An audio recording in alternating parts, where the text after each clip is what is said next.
Assalamualaikum warahmatullahi wabarakatuh. Alhamdulillah, assalatu wassalamu ala rasulillah wa ala alihi wa sahbihi wa mawala amma ba'du. Puji syukur marilah kita panjatkan kehadirat Allah subhanahu wa ta'ala yang telah memberikan nikmat dan karunia kepada kita semua, sehingga pada kesempatan kali ini kita bisa melanjutkan kembali pelajaran kita, yaitu bab ke-9 ya, bab ke-9 mengenai meneladani perjuangan dakwah Rasulullah di Madinah. Namun sebelum kita membahas tentang perjuangan Rasulullah SAW di Madinah, marilah kita kembali dulu kepada pembahasan tentang situasi dan kondisi sewaktu beliau masih di kota Mekah atau daerah asal beliau. Hijrahnya Nabi Muhammad SAW itu berlatar belakang satu. Yang pertama adalah karena adanya pemboikotan oleh kafir Quraisy ya. Jadi adanya pemboikotan oleh kafir Quraisy ini terhadap siapa? Terhadap orang Muslim ya. Orang-orang Islam, kaum muslimin itu mendapatkan boikot atau sanksi dari secara sosial, ekonomi, dan juga tentang perjodohan ya. Mereka itu mendapatkan kesulitan. Perniagaan, menikah itu tidak boleh dengan orang-orang muslim. Jadi orang kafir itu merasa takut atau merasa khawatir apabila ada kaitan atau hubungan dengan kaum muslim, maka kaum muslimin tersebut bisa menarik orang-orang kafir ini menjadi ikut kepada ajaran Nabi Muhammad SAW. Itu yang pertama. Yang kedua adalah untuk sengaja ingin menindas, membuat kaum muslimin itu hidupnya terjepit ya, dengan diboikot secara ekonomi seperti perdagangan itu.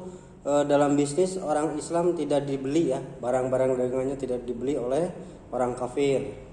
Terus dengan pemboikotan lainnya itu dengan perjodohan. Sudah jelas tadi, jadi tidak boleh ada orang Islam yang menikah dari golongan orang kafir. Itu tentang pemboikotan ya. Selain pemboikotan itu kan menghalangi ya, secara tidak langsung itu adalah menghalangi gerak dari kaum muslimin. Dan secara langsungnya tindakan yang lebih real dilakukan oleh kaum kafir ya, yaitu dengan ancaman-ancaman. Jadi apabila mereka kaum muslimin ini tidak mematuhi apa yang diinginkan oleh kaum kafir, maka tidak segan-segan mereka untuk mengambil tindakan yang lebih kasar atau bisa jadi dengan melakukan pembunuhan ya. Itu situasi Mekah pada saat itu. Nah, selanjutnya selain latar belakang situasi keamanan sosial ekonomi yang begitu tidak kondusif ya, ada lagi faktor lain, yaitu adanya orang dari Madinah ya. Jadi ada latar belakang lain, yaitu datangnya orang Madinah yang dulu itu masih bernama kota Yasrib ya. Itu kurang lebih sekitar 13 orang atau 15 orang datang dari Madinah ke kota Mekah kurang lebih sekitar tahun 621 Masehi. Nah, orang itu datang menemui Rasulullah di Bukit Aqobah ya, dan menyatakan untuk masuk Islam. Nah, dibaiatlah orang-orang itu oleh Rasulullah dengan nama, akhirnya dinamakan dengan baiat Aqobah ya. Nah, setelah mereka dibaiat masuk Islam, mereka kembali lagi ke kota asal, yaitu di kota Yasrib ya, yang sekarang ini Madinah. Mereka kembali ke Madinah dan menyebarkan agama Islam itu di kota Madinah. Di tahun berikutnya, yaitu di tahun 622 Masehi, itu dari kota Madinah datang lagi orang berbondong-bondong, sekitar 73 orang atau lebih ya, datang ke kota Mekah untuk menunaikan ibadah haji. Selain ibadah haji, mereka juga menemui Rasulullah dan kemudian memberi saran, memohon kepada Rasulullah untuk berhijrah dan mengikuti saran mereka, yaitu untuk bertempat tinggal di kota Madinah. Dikarenakan kota Madinah membutuhkan sosok pemimpin yang arif, bijaksana dan juga adil ya. Dan semua itu mereka melihat ada di diri Rasulullah. Nah, itu latar belakang hijrahnya Rasulullah ya. Jadi ada faktor internal dan faktor eksternal. Internalnya yaitu faktor dari kota Makkah sendiri, eksternalnya yaitu adanya sinyalmen dari masyarakat Madinah yang akan menerima dan menginginkan beliau untuk tinggal di kota Madinah. Itu. Nah, setelah latar belakang ini kita bahas, kita memasuki kepada rencana-rencana kaum kafir ya. Jadi rencana kaum kafir ini terus berjalan, mereka tidak ada henti-hentinya untuk menjegal dakwah Nabi Muhammad SAW. Dan mereka lebih gencar lagi ketika mendengar dan mengetahui ya bahwa istri Rasulullah ya Siti Khadijah meninggal dunia, kemudian paman beliau juga meninggal dunia yaitu Abu Thalib, sehingga mereka ya kaum kafir Quraisy ini merasa mendapatkan angin segar. Kenapa? Karena dua orang yang paling berpengaruh ya, yang pertama yaitu Siti Khadijah ya, yang mulia Siti Khadijah ini sebagai motivator beliau, motivator dalam berdakwah, selalu mendukung, sudah telah tiada. Terus paman beliau sebagai backingnya, ya, pelindung dakwahnya telah meninggal dunia. Jadi paman beliau itu adalah orang yang disegani di kalangan masyarakat Makkah pada saat itu. Jadi pada saat itu orang kafir tidak bisa melakukan hal-hal yang lebih radikal kepada Rasulullah karena memandang atau menyegani paman beliau. Nah, ketika paman dan istri beliau sudah meninggal, mereka mempunyai keberanian yang lebih ya. Mereka lebih nekat, yang akhirnya memutuskan ya membuat suatu perundingan yang bertempat di Darun Nadwa. Mereka melakukan perundingan, diantaranya adalah rencana untuk menghabisi ya, membunuh Rasulullah. Rapatnya itu dipimpin oleh Umar bin Hisham. Nah, Umar bin Hisham ini adalah yang kita kenal dengan istilah julukan ya Abu Jahal. Nah, Abu Jahal ini yang mempelopori dan memberikan ide ya pada rapat itu.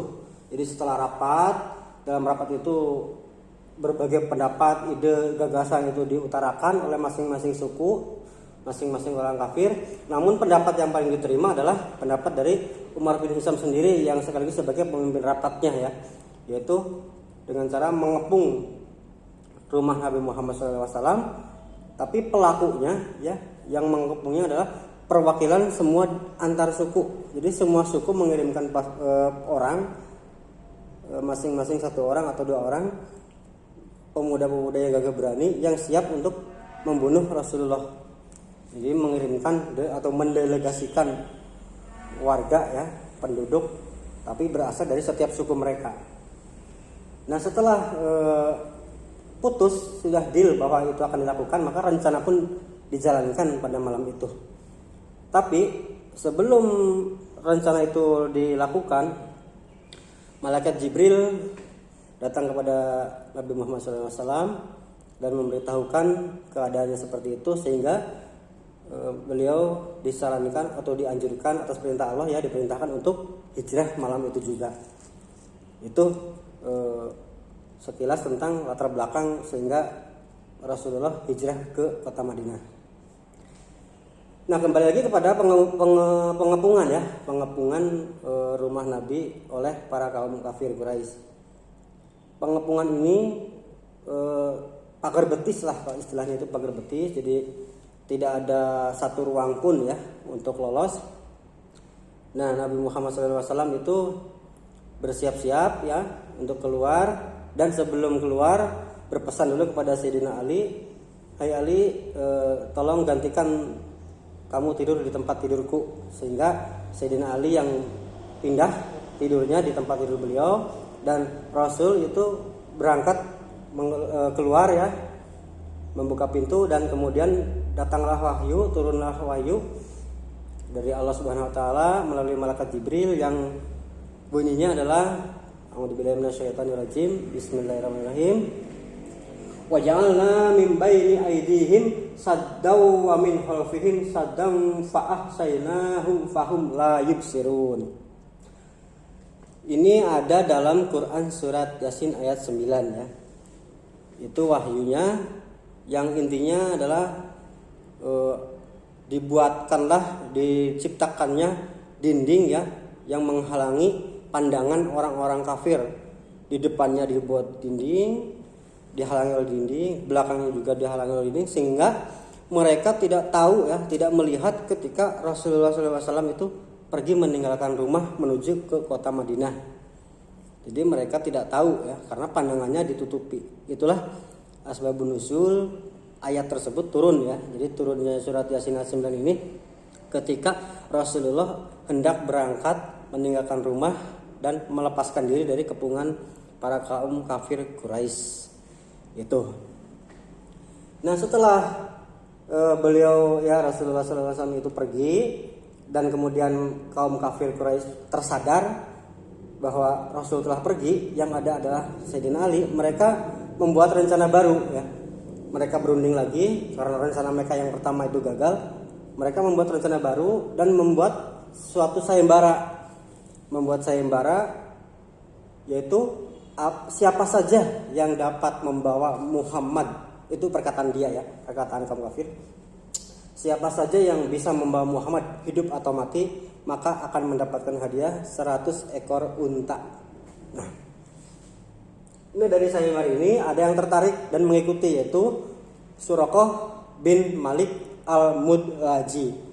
Nah, ini Suraqah ini pemuda gagah berani ya, yang siap untuk mengejar kepergian Nabi Muhammad ke kota Madinah. Sehingga berangkatlah Suraqah ini dengan bersenjata ya, berangkat dengan berkuda mengejar ke arah Nabi pergi ke jalur kota Madinah.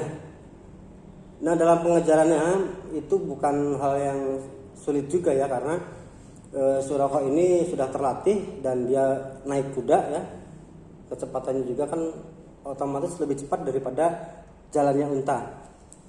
Meskipun Nabi Muhammad SAW itu pergi melalui rute yang tidak biasanya, jadi rutenya memang mengambil rute yang berbeda ya, bukan rute yang umum dilalui oleh masyarakat hilir mudik dari kota Madinah ke Mekah atau Mekah ke kota Madinah.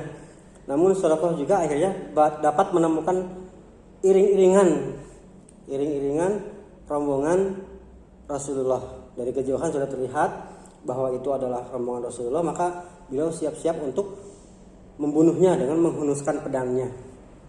Ketika sudah hampir sampai kepada Rasulullah ya, kudanya terjatuh, kakinya terperosok ke dalam pasir ya, kaki kudanya.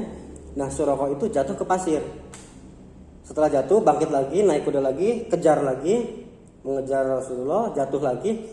Kesekian kalinya terjatuh, akhirnya dia merasa ya, sadar bahwa orang yang dikejarnya itu bukanlah orang yang biasa. Jadi orang yang dikejar memang betul-betul orang luar biasa yang memiliki keistimewaan, sehingga Suraqah ini meminta maaf dan Rasulullah juga memberikan maaf. Kemudian pergilah kembali ya, Suraqah itu kembali lagi ke kota Mekah dan batal untuk membunuh Rasulullah. Itu kisah pertama, pengejaran dari kaum kafir.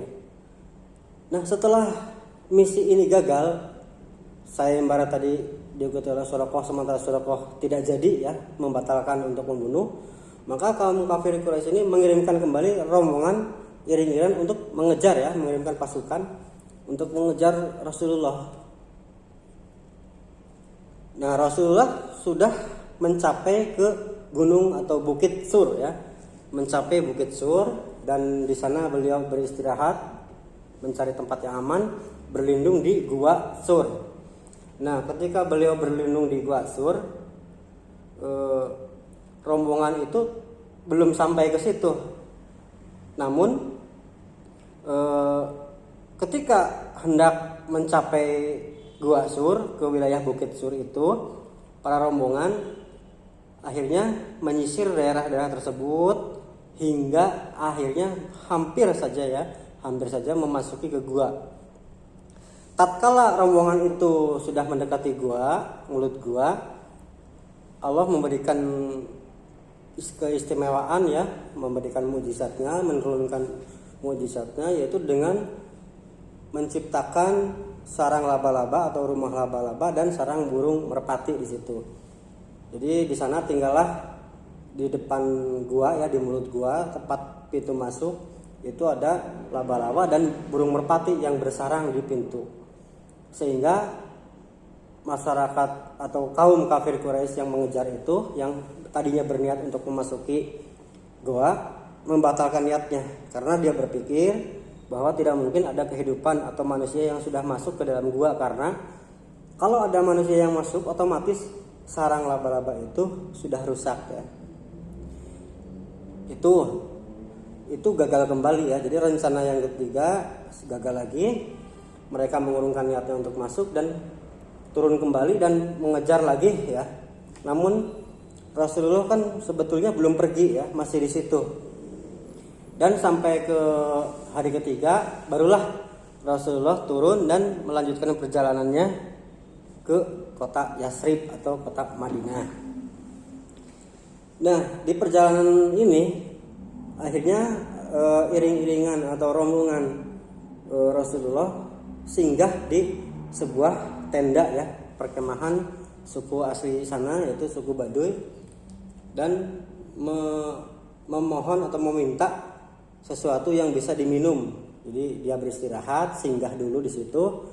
Kepada pribuminya seorang ibu-ibu meminta air minum atau apa yang bisa diminum oleh mereka.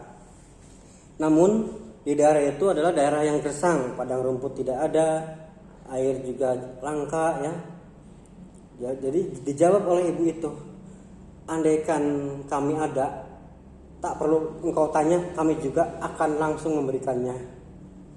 Nah, mendengar jawaban itu, Rasulullah turun dari untanya, kemudian menghampiri seekor kambing yang kurus ya. Kambing itu kurus karena apa? Kurang makan sehingga kurus, dan air susunya pun tidak ada ya. Jadi setelah didekati dan dipegang susunya, diperah, keluarlah, itu yang ajaibnya itu adalah keluarlah air susu dari kambing itu.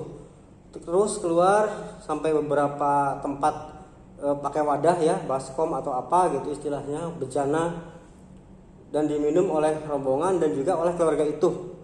Itu mencukupi. Setelah melihat keanehan itu, maka si ibu itu ya, penduduk Baduy ini, suku Baduy ini merasa heran dan dalam hatinya berpikir bahwa orang ini adalah orang yang luar biasa. Orang ini memiliki kelebihan. Nah, dari situlah dia sangat menghormati, namun tidak tahu bahwa itu adalah Rasulullah. Sehingga ketika Rasul pergi juga, dia sampai tidak tahu sampai sekarang ya, sampai saat itu ya, ketika dia pergi, Rasulullah pergi itu, pribumi tadi tidak tahu bahwa yang tadi singgah adalah rombongan Rasulullah SAW. Nah, selanjutnya setelah singgah di perkemahan suku Baduy ini ya, tenda Baduy ini, Rasulullah sampailah ke suatu desa sebelum kota Madinah. Itu ada sebuah desa namanya desa Quba. Di situ beliau dan rombongan berhenti, beristirahat dan mendirikan sebuah masjid yang dinamakan Masjid Quba ya. Sesuai dengan daerahnya, desanya yaitu daerah Quba, maka dinamakan masjidnya adalah Masjid Quba.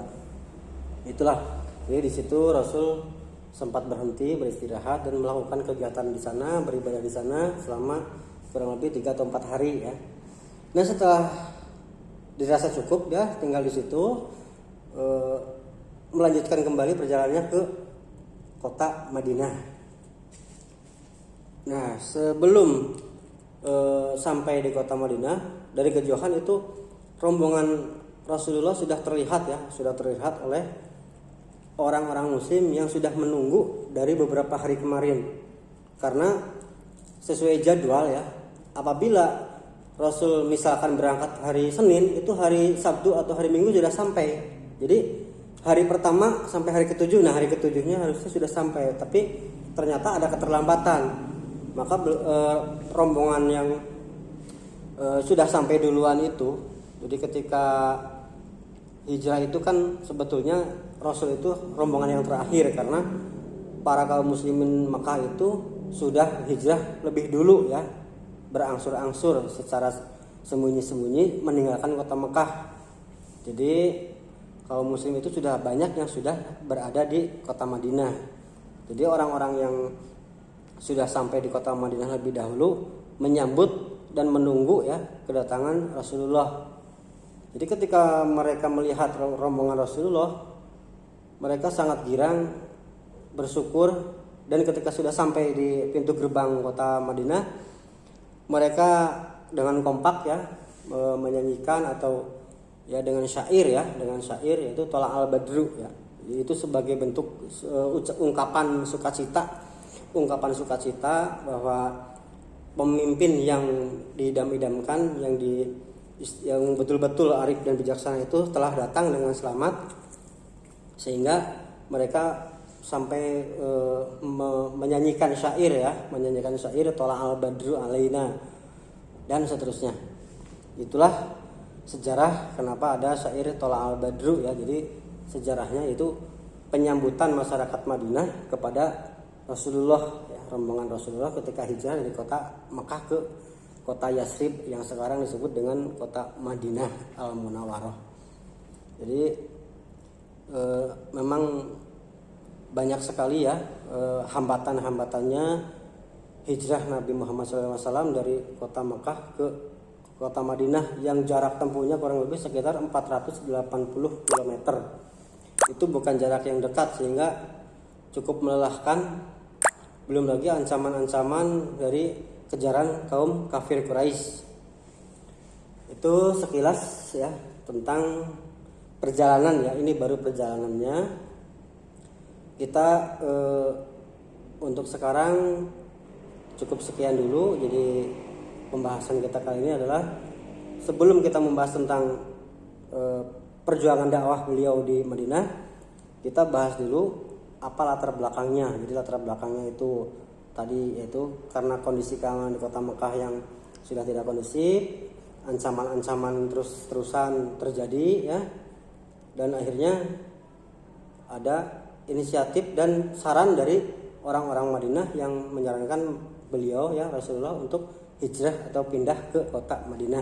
Itulah latar belakang secara garis besar pindahnya atau hijrahnya Rasulullah dalam berdakwah ya, menyebarkan ajaran Islam dari kota Mekah ke kota Madinah.